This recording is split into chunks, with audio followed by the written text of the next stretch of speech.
Three global shifts are arriving at the exact same moment. Artificial intelligence is accelerating, global energy systems are restructured, and international alliances are fracturing. These forces are reordering the global economy, moving it away from the systems that have sustained it for decades. The nation that secures the raw materials and the energy to power this shift determines the standard for the next generation of economic competition. Right now, China is moving to ensure it controls the outcome. China is a massive landmass, but its footprint is strategically restricted. To the south, the borders with Vietnam, Laos, and Myanmar are defined by impassable jungle terrain, making large-scale transport nearly impossible. To the west, China occupies Tibet as a military buffer against India. This is a strategic necessity. Beijing must control the water supply that feeds its eastern agricultural heartland. Without this Himalayan melt, a food security for over 1 billion people would vanish. To the east, China is hemmed in by U.S.-allied island chains across the Pacific. It has responded by building artificial islands and militarized airstrips to contest these maritime lanes. This creates a fatal reliance.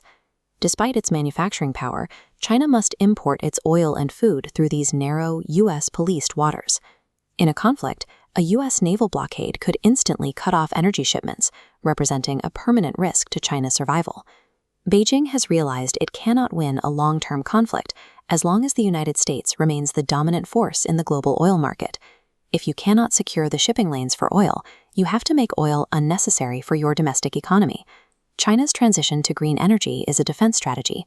It is designed to neutralize the threat of a naval blockade by moving the nation's energy source onto the mainland. This has resulted in a massive build-out of solar infrastructure, with arrays stretching across the desert to generate a vast volume of domestic power. They are integrating wind energy directly into the grid at a scale no other nation has attempted. When the power for the economy is generated by the sun and wind inside the borders, it becomes far more difficult for a foreign navy to shut it off. But the master plan went beyond internal energy. China aimed to monopolize the manufacturing of the infrastructure itself. Today, China controls 95% of the world's polysilicon wafer production, the core material for every solar panel on the planet. It also manufactures 80% of all global lithium-ion cells, the batteries required for electric vehicles and grid storage. This manufacturing dominance gives China a grip on the hardware of the energy transition. However, China lacks the domestic raw materials to sustain this output. To solve this, state-backed corporations have aggressively bought land and mining rights across Africa. They have targeted lithium, cobalt, and graphite, the minerals that make the green transition possible. China has built an entire supply chain from the raw earth to the finished battery, operating independently of Western markets. This strategy is now colliding with the third pillar of the transition, artificial intelligence. AI is transforming intelligence into an energy-intensive utility. By 2030, data centers are projected to consume as much electricity as entire nations. This infrastructure requires constant, high-volume power to function. As computing becomes a utility, energy is now a physical boundary for AI development. While talent and chips matter, the nation that can provide the most abundant, reliable power gains a significant advantage in the race to scale.